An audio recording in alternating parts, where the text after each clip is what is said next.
Queridos, a paz e a graça do Senhor Jesus Cristo. Eu fico feliz de estar na casa do Senhor e poder participar dessa celebração da ceia, de ter a igreja aqui reunida nesse momento festivo. E também quero agradecer a você que está nos acompanhando através do nosso canal no YouTube.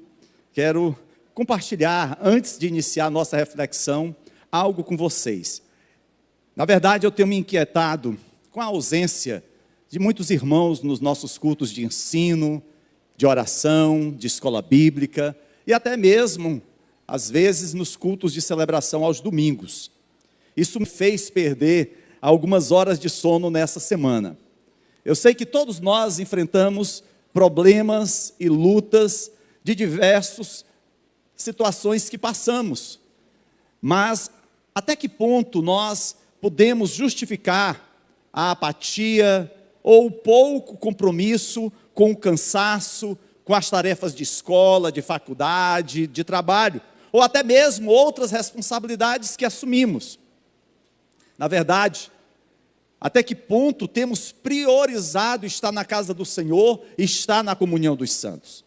O mais preocupante é que a falta do bom alimento pode causar duas situações. Primeira, como está escrito em Lucas capítulo 15, verso 16, deseja fartar-se das alfarrobas que os porcos comem, fazendo assim uma referência a alimentar-se com outras coisas que não a palavra de Deus. E eu quero reiterar, queridos, que pastores e presbíteros têm subido a esse púlpito para trazer o bom pasto ao rebanho do Senhor. Daí não entender por que alguns preferem comida de porcos. Segunda situação que me vem à mente é acerca de uma inanição espiritual. E aqui eu não falo de jejum ou de uma dieta, mas daqueles que abdicam se alimentar, tornam-se crentes apáticos às Escrituras. E diferentemente do Salmo 1, versículo 2, não têm prazer na lei do Senhor e nem meditam em sua palavra dia e noite. Enquanto eu estava deitado na cama e orava silenciosamente sobre algumas dessas coisas, meu coração ficou sobrecarregado. Como pastor, eu sei que sou responsável pelas vidas que o Senhor me confiou, e eu não tenho como saber o que se passa com os irmãos, claro, além daquilo que me fazem conhecido, quer no gabinete, através de uma ligação ou numa visita. Porém, no meu papel como pregador da palavra, estou diante de vocês em diferentes ofícios. Às vezes, por exemplo, estou diante de vocês como um professor, desvendando o significado de uma passagem e mostrando uma verdade maravilhosa sobre nosso Senhor que vocês precisam saber. Em outras ocasiões, estou diante da igreja como um conselheiro, oferecendo-lhes conforto da palavra de Deus e mostrando-lhes como colocar em ação o que Deus quer que vocês façam. Em outras ocasiões, estou diante de vocês como um evangelista, mostrando-lhes o que as Escrituras dizem que Jesus Cristo fez para nos salvar e instando-os a certificar-se de que depositaram realmente a sua confiança nele. Esta noite, sinto-me chamado para estar diante de vocês como um profeta para o povo de Deus. Mas não no sentido de revelar alguma nova verdade, e certamente não no sentido de lhes contar o futuro. Em vez disso, falo hoje com o objetivo de apresentar uma palavra de Deus que vocês podem até não querer ouvir. E quero assegurar diante de Deus, não estou direcionando minha mensagem a nenhuma pessoa em particular, mas suspeito fortemente que Deus esteja. Então, se você sentir que esse sermão é para você, saiba que não sou eu. É o Espírito Santo que o trouxe aqui. Trouxe você para estar nesse lugar aqui nesta noite. E que está trazendo a sua santa palavra para a sua vida. A mensagem das Escrituras que meditaremos é basicamente esta. A graça salvadora de Deus em Cristo nos chama para nos comprometermos. E não apenas para nos envolvermos no seu reino. Daí ter escolhido como título da nossa mensagem nessa noite, comprometido ou envolvido? Eis a questão. Quero então convidar você a abrir a sua Bíblia na primeira carta de Paulo aos Coríntios, capítulo 6. Nós vamos estar lendo os versículos 9 até o versículo 11. Aproveito para pedir que você se inscreva em nosso canal, acione o sininho para ser comunicado de novas postagens, deixe o seu like, faça os seus comentários e compartilhe essa mensagem. Assim diz o texto sagrado: vocês não sabem que os perversos não herdarão o reino de Deus?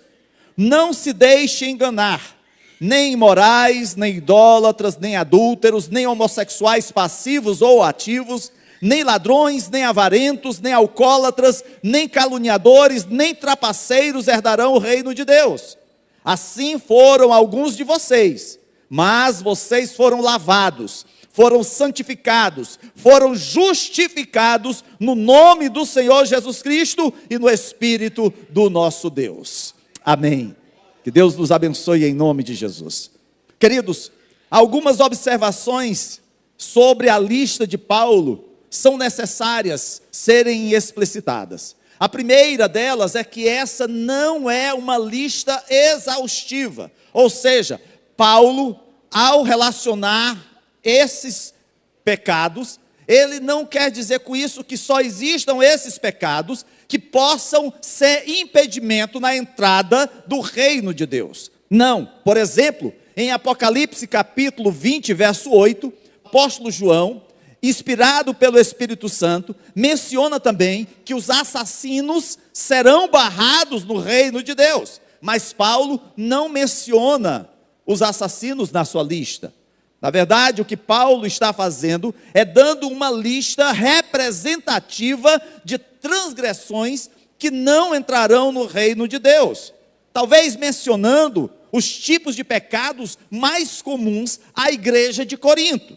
Em segundo lugar, Paulo não quer dizer que qualquer um que já tenha se envolvido com algum desses comportamentos proibidos esteja condenado ao inferno. Paulo está falando sobre pessoas que são impenitentes, que são contumazes, caluniadores, que são pessoas que bebem continuamente. Por exemplo, um ladrão não é alguém que em um ponto de sua vida roubou algo, mas alguém que continua a roubar e não se afasta do roubo para a fé em Cristo.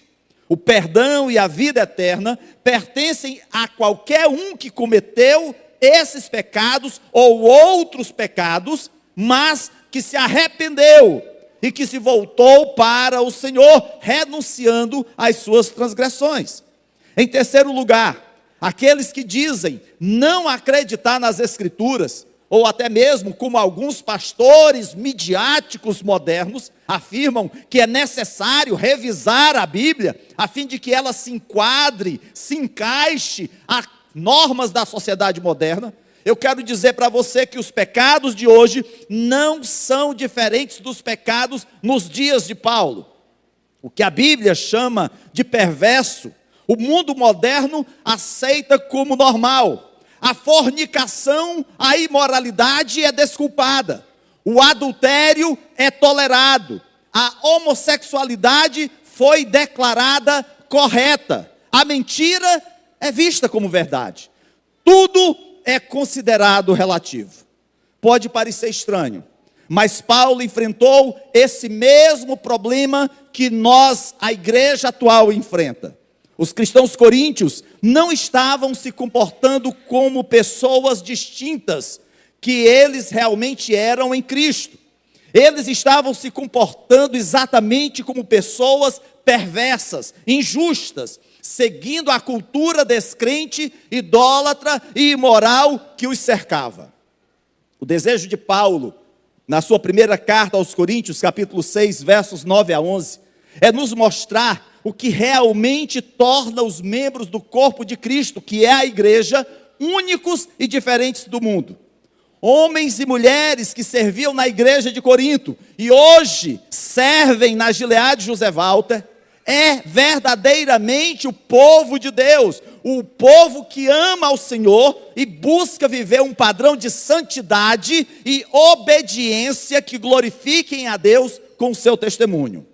Se hoje fazemos parte dessa comunidade, se hoje fazemos parte da Igreja Cristã Gileade, é porque o Senhor perdoou os nossos pecados, nos livrou do velho estilo de vida que vivíamos, e como lemos na carta aos Colossenses, capítulo 1, versos 13 e 14, Deus nos libertou do império das trevas e nos transportou para o reino do Filho do seu amor, no qual temos a redenção e a remissão dos nossos pecados.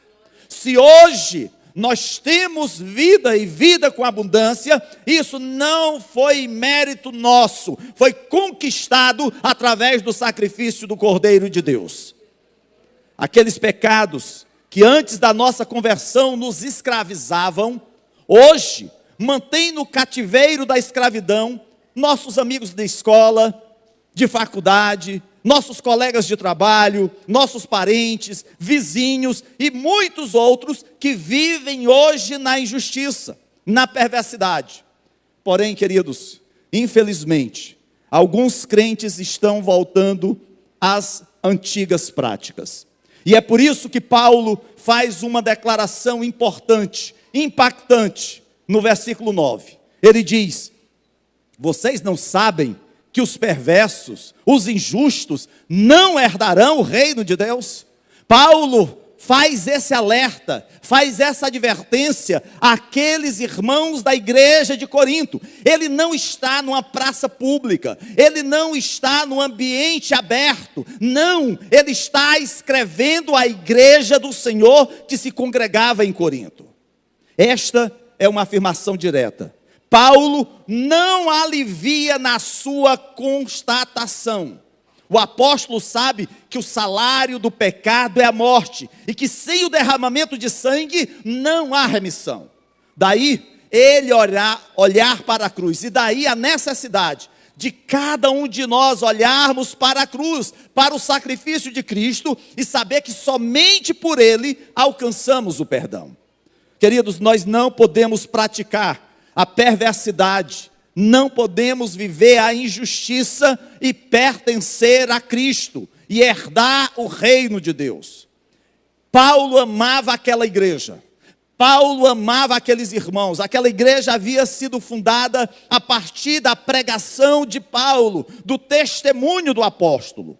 Porém, ele sabia da sua responsabilidade como pastor daquele rebanho para alertá-los sobre suas vidas, sobre o seu comportamento, que eles precisariam zelar pelo seu testemunho, comprometendo-se com o reino de Deus.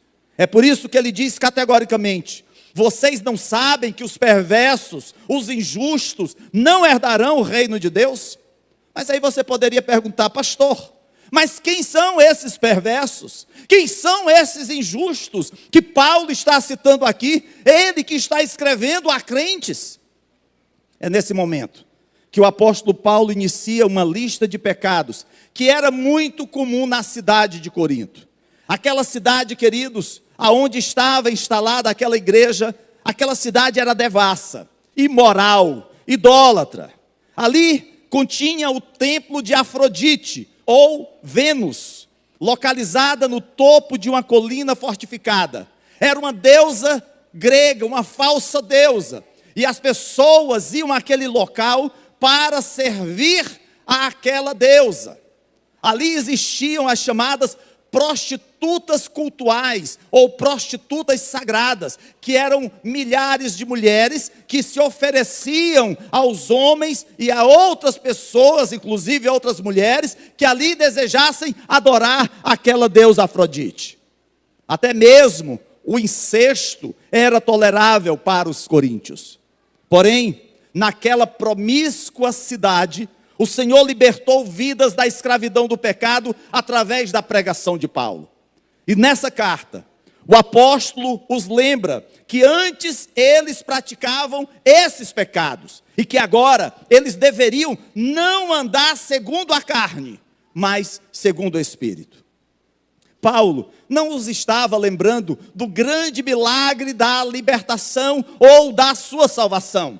Na verdade, o que Paulo está fazendo aqui é trazendo-lhes uma exortação para que eles não voltassem às antigas práticas do pecado, pois isso era abominável ao Senhor. Se isso acontecesse, eles não herdariam o reino de Deus. Se continuassem vivendo dissolutamente, querendo manter uma aparência de crente, de defensores da moral, de proponentes de uma conduta ilibada, mas na verdade não passassem de sepulcros caiados, sendo consumidos pelo câncer do pecado, da imoralidade, da mentira, do roubo, eles não herdarão o reino dos céus. Paulo então discrimina alguns pecados nessa passagem. E como afirmamos anteriormente, essa lista não tem o objetivo de limitar apenas a esses pecadores a consequência de não entrarem no reino de Deus. Você vai observar que há uma outra listagem lá em Romanos, no capítulo 1, versos 29 e 32. E essa listagem de Romanos, ela é mais ampliada. Assim, aquele seu pecado de estimação, que continua a ser alimentado, precisa ser cortado, precisa ser eliminado da sua vida. Deus diz lá em Efésios, capítulo 4, versos 22 a 24, quanto à antiga maneira de viver, vocês foram ensinados a despir-se do velho homem, que se corrompe por desejos enganosos, a serem renovados no modo de pensar e a revestir-se do novo homem, criado para ser semelhante a Deus em justiça e em santidade provenientes da verdade. Nós não fomos chamados para voltarmos à nossa realidade de outrora, mas nós fomos chamados por Deus para viver um novo tempo, um tempo de santidade, aonde o nosso exemplo, o nosso referencial não é o padrão do mundo, não são os ídolos da televisão, o nosso padrão é o Senhor Jesus.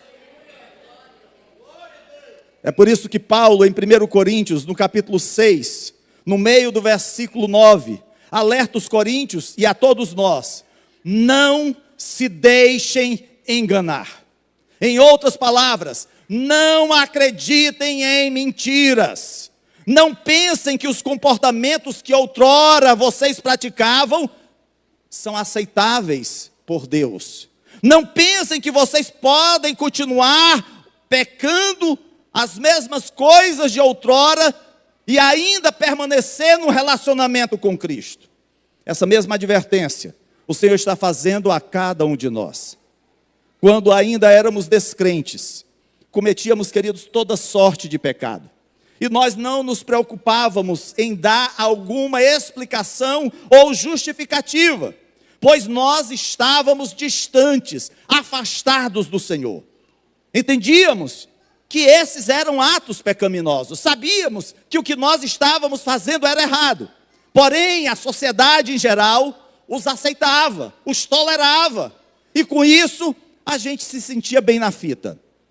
Entretanto, agora nós somos chamados filhos de Deus. E como diz lá em 2 Coríntios capítulo 5, verso 17, as coisas velhas já passaram, e eis que tudo se fez novo.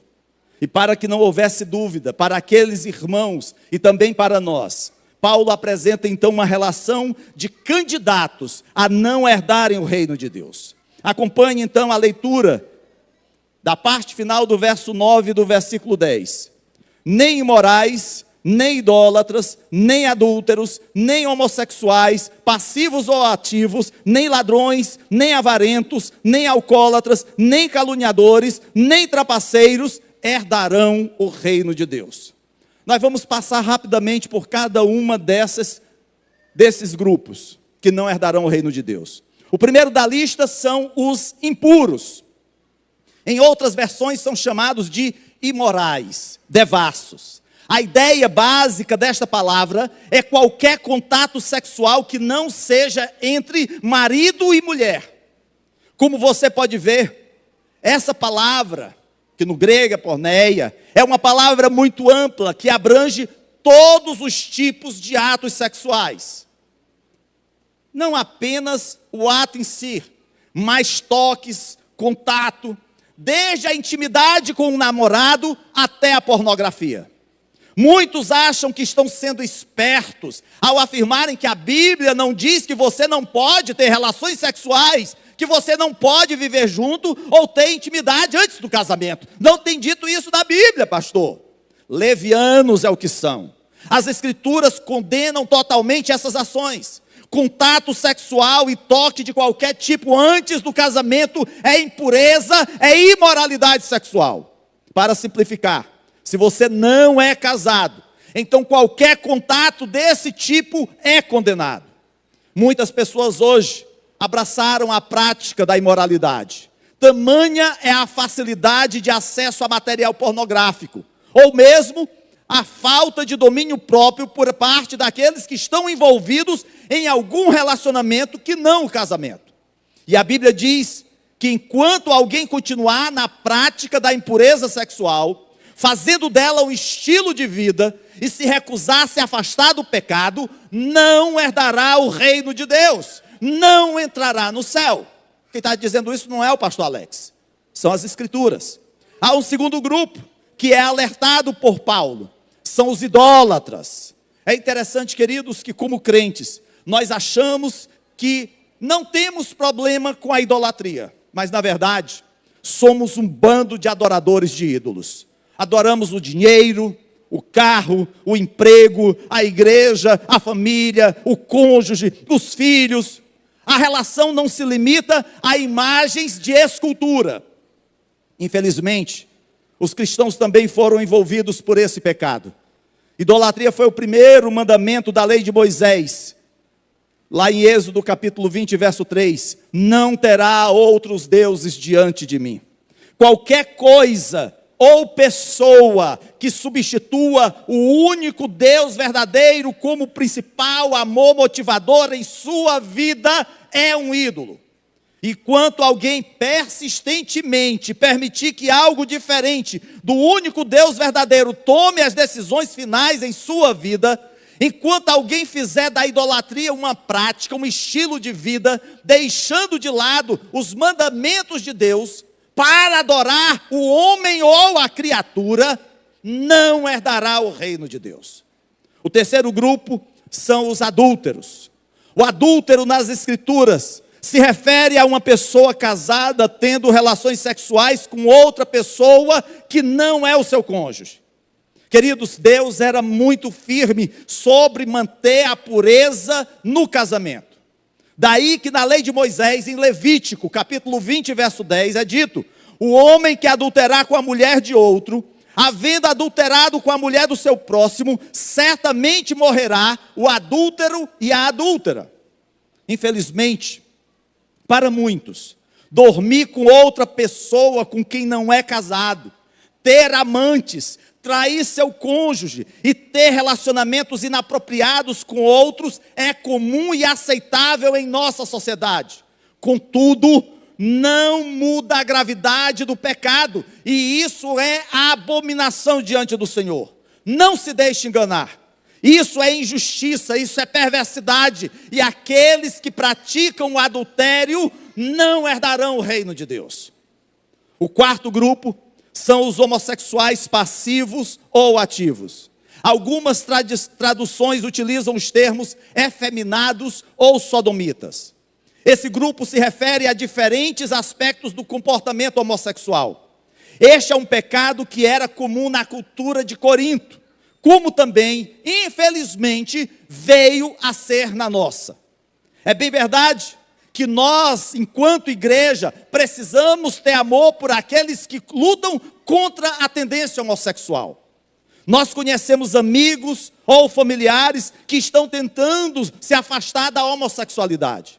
Precisamos ser amorosos, respeitosos e apoiá-los, mesmo quando eles ocasionalmente tropeçam no processo. Acredito que precisamos reconhecer que isso é uma coisa difícil de se libertar. Todavia, tanto efeminados quanto sodomitas são pecados condenados por Deus em sua palavra.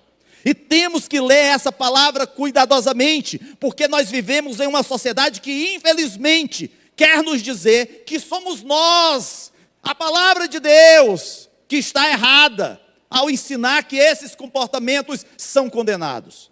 Mas Paulo diz para não sermos enganados. Aqueles que fazem tais coisas não herdarão o reino de Deus. E aqui eu quero fazer uma observação.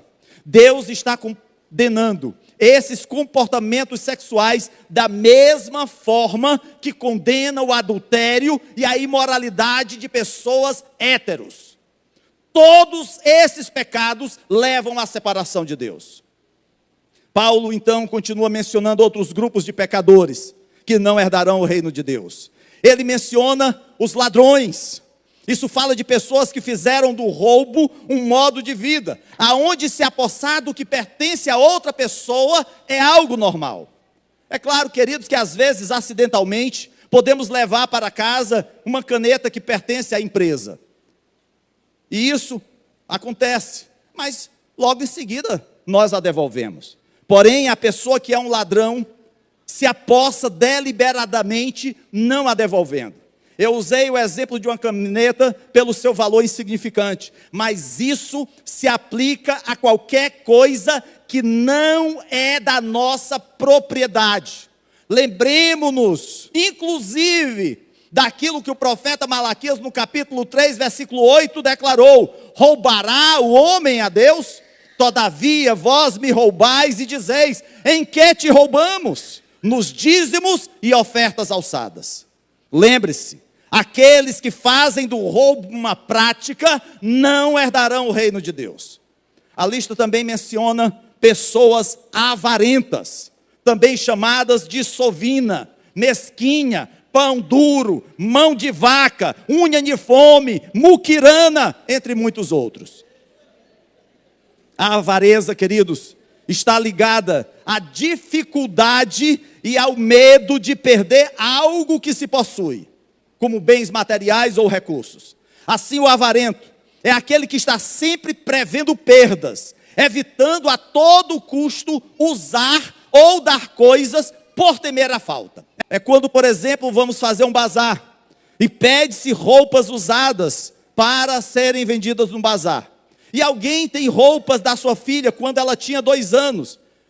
E ao invés de doar aquelas roupas usadas, que já não cabem mais na sua filha, ela diz: olha, desculpe, mas eu não posso doar, porque eu estou esperando a minha filha crescer, casar, e ter uma filha também, e eu poder então dar essa roupa para ela. Queridos, uma pessoa avarenta é alguém mesquinho e excessivamente apegado ao dinheiro, não inclinado à generosidade ou caridade. E tais pessoas, como a Bíblia nos diz, não herdarão o reino de Deus. Outro grupo são os alcoólatras. E acredito que isso não se destina apenas a incluir aqueles que são viciados em álcool, mas também aqueles que se entregam a qualquer substância que controle o seu comportamento e o seu amor, como o uso de cigarro, maconha, drogas ilegais e até mesmo o abuso de medicamentos. Alguns permitem que uma substância química tenha controle sobre suas vidas e estão assim deliberadamente trocando o controle de Deus por uma substância viciante. Aqueles que fazem uso dessa prática, desse estilo de vida, não herdarão o reino de Deus. Também são citados os caluniadores. Outra versão da Bíblia vai dizer maldizentes. E o sentido aqui é o de alguém que fala maldosamente dos outros. Pode se referir a alguém que não tem controle sobre a sua raiva e que fala de forma injuriosa e descontrolada dos outros. Mas também pode se referir a alguém que fala fofocas, mentiras e calúnias sobre outras pessoas. Fofoqueiros, caluniadores, maldizentes, mentirosos, mexeriqueiros, inclusive aqueles dados a explosões verbais, até com palavrões. Essas pessoas que persistem em pecados da boca serão impedidos de herdar o reino de Deus. E por último, Paulo menciona aqui os trapaceiros, ou como está em outras traduções, estelionatários. Isso se refere àqueles que obtêm vantagens em proveito próprio, praticando fraude ou logro. Ou seja, um vigarista. O apóstolo Paulo alerta na sua carta aos Efésios, no capítulo 4, versículo 14. O propósito é que não sejamos mais como crianças, levados de um lado para outro pelas ondas, nem jogados para cá e para lá por todo o vento de doutrina, e pela astúcia e esperteza de homens que induzem ao erro. Queridos, infelizmente, tem aqueles que se levantam para querer, com astúcia e esperteza, nos induzir ao erro. E a internet está cheia disso. É por isso que eu falei no início, há aqueles que deixam de se alimentar na casa do Senhor e ficam correndo o dedo na telinha do celular. O alerta de Paulo em 1 Coríntios, capítulo 6, versos 9 a 10, é que não devemos ser enganados por essas atividades e comportamentos. Ninguém que faz essas coisas herdará o reino de Deus. Mas, queridos, quando nós chegamos ao versículo 11, nós encontramos a esperança que nós precisamos ouvir. Diz assim o versículo 11: assim foram alguns de vocês, mas vocês foram lavados, foram santificados, foram justificados no nome do Senhor Jesus Cristo e no Espírito do nosso Deus. Queridos, essa declaração, assim foram alguns de vocês, revela quem você e eu costumávamos ser.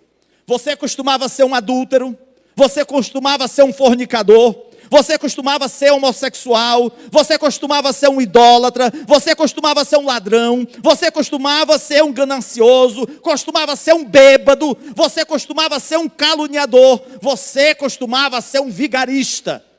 Porém, o importante desse versículo não é o que você costumava ser antes. Isso não é relevante. Até porque você não precisa estar limpo para vir ao Senhor. Quando cada um de nós veio à presença do Senhor, estávamos mortos nos nossos delitos e pecados. Foi a obra de Cristo que nos limpou da escravidão do pecado. Foi Ele com o seu sangue que nos trouxe vida. Contudo, para pertencer ao Senhor, para fazer parte da família do Senhor, para herdar o reino de Deus, você deve parar de fazer essas coisas. Você não pode continuar nesses comportamentos. É isso que Paulo está dizendo ao fazer essa declaração. Alguns de vocês fizeram isso. Porém, essa nova vida, essa nova identidade que é dada a cada um de nós, faz nos lembrar que foi Deus que nos deu. Não foi esforço nosso, não é nossa dedicação que vai garantir a eternidade. E é interessante, porque depois que Paulo, ele faz essa afirmação de assim foram alguns de vocês, ele estabelece 3 pilares que garantiram essa mudança na nossa vida. 3 pilares que proporcionam essa nova identidade no Senhor. Ele declara: vocês foram lavados, vocês foram santificados e vocês foram justificados no nome do Senhor Jesus Cristo e do Espírito do nosso Deus. Vocês foram lavados, e aqui o sentido é de purificação. Você parou de viver da maneira pecaminosa, porque você foi lavado, você foi limpo, você foi purificado de seus pecados no sangue de Cristo. Em Atos capítulo 22, versículo 16, Ananias fala com Saulo e diz: e agora, por que te demoras? Levanta-te, recebe o batismo e lava os teus pecados, invocando o nome de Jesus. Queridos, nós fomos lavados e fomos limpos. Os nossos pecados foram lavados quando nós submetemos a Jesus a nossa vida através da conversão e simbolicamente através do batismo. Nós fomos lavados. Mas além de sermos lavados, nós também fomos santificados. Ou seja, nós fomos feitos santos. E aqui palavra santo não simboliza que você foi colocado ou vai ser colocado num pedestal para ser adorado. A palavra santo aqui significa que você foi separado por Deus e para Deus. Você recebeu uma nova natureza para uma nova vida, uma vida santa. Logo, você não deve se entregar aos comportamentos pecaminosos. Hoje à tarde eu estava assistindo, na verdade, um vídeo sobre um grande homem de Deus. E esse homem, durante a sua vida, foi alguém que se dedicou muito à obra do Senhor. E como tantos outros homens e mulheres de Deus são exemplos para a nossa vida, queridos, nós precisamos entender que nós precisamos viver uma vida santa, uma vida reta, uma vida digna, uma vida piedosa. Deus lhe deu uma nova identidade que o separou para pertencer a Ele e ao seu serviço. Logo, você é propriedade exclusiva de Deus. É a Ele que você dedica o seu viver. A Ele toda honra, toda glória e todo louvor. Os seus atos, as suas falas, as suas atitudes, tudo são para a glória de Deus. Mas além de sermos lavados e santificados, diz aqui que nós fomos justificados, ou seja, você é declarado justo aos olhos de Deus. Nós que outrora estávamos condenados, nós que outrora estávamos debaixo da escravidão do pecado, agora fomos declarados justos. E não existe outro caminho para a justificação, senão em Cristo Jesus. Só há um caminho, e é Jesus Cristo. Não é o que fizemos, não é o que fazemos, não é o que faremos para Deus que nos justificará, mas a obra que Cristo fez por nós na cruz. Portanto, nenhum outro pode nos justificar, nenhum outro pode nos perdoar, nenhum outro pode nos santificar, nenhum outro pode nos salvar da ira divina, a não ser Jesus Cristo. Hoje, nós temos uma nova posição diante de Deus.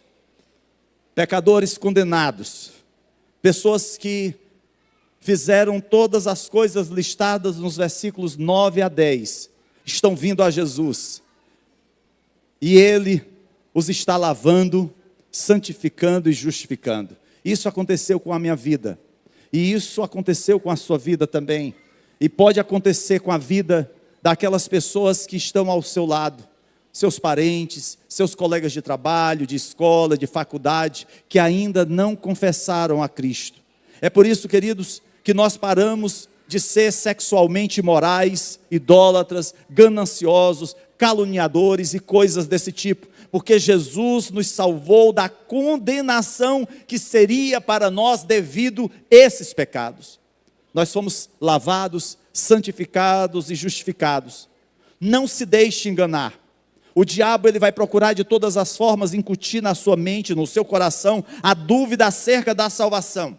Mas você possa repreendê-lo e dizer que a salvação não foi conquistada por mim, a salvação foi conquistada na cruz do Calvário, e é promessa de Deus para todo aquele que se arrepende e se volta ao Senhor. E o que o Senhor está te dizendo é que você tem uma nova identidade. Portanto, se alguém está em Cristo Jesus, é nova criação. As coisas antigas já passaram, eis que surgiram coisas novas. Eu acredito que Paulo estava basicamente dizendo aos crentes de Corinto: olha, vocês não são mais o que eram antes. Quando vocês praticam os antigos pecados, estão fazendo isso em total contradição com a sua nova vida, com a sua nova identidade, com a sua nova natureza. Porque não é isso que vocês são agora. Vocês são novas criaturas. Isso não mais lhes pertence. Então, levantem-se e vivam coerentemente com o que vocês são em Cristo. Provem que vocês são verdadeiramente de Cristo pelo fato de se levantarem e deixarem os pecados para trás. Sinceramente, eu acredito que essa é a mensagem de Deus para você e para mim nessa noite. Se você sentir que o Espírito Santo, usou a passagem de 1 Coríntios, capítulo 6, versos 9 a 11, para apontar algo que está errado em sua vida. Se você sente que a sua vida está tocando em alguma área secreta, que você não quer que ninguém saiba, e isso é terrível, é horrível, porque é pecado, está separando você de Deus, está separando você da comunhão da igreja. Deus está chamando você para se afastar do pecado em arrependimento. Então, há uma boa notícia para você nessa noite. No nome do Senhor Jesus Cristo e no Espírito do nosso Deus, levante-se agora e seja livre. Não viva debaixo da escravidão do pecado. Não viva se sujeitando aos ditames do inimigo. Mas volte-se para Deus. Volte-se àquele que tem poder para te livrar de todo o pecado. Esse é o chamado de Deus para as nossas vidas. Hoje nós nos reunimos ao redor da mesa. Hoje nós nos reunimos para celebrar àquele que nos traz esperança. E nós fazemos isso, queridos, com um sentimento, primeiro, de gratidão. Porque se Cristo não tivesse morrido em nosso lugar, nós não estaríamos aqui. Estaríamos no chafurdo do pecado. Mas Deus tem sido tão misericordioso com cada um de nós, que hoje nos reúne aqui para celebrar o seu grande amor. A declaração de amor, queridos, não é produzida pelos cinemas, não é produzida no teatro, não é produzida nos grandes eventos. A maior declaração de amor foi produzida e traduzida na cruz do Calvário, quando Ele deu. A sua vida não foi tomada. Ele deu a sua vida por amor a você e a mim. Para que nós pudéssemos hoje, nesta noite, reunidos neste lugar, como família de Deus, celebrar a ceia do Senhor.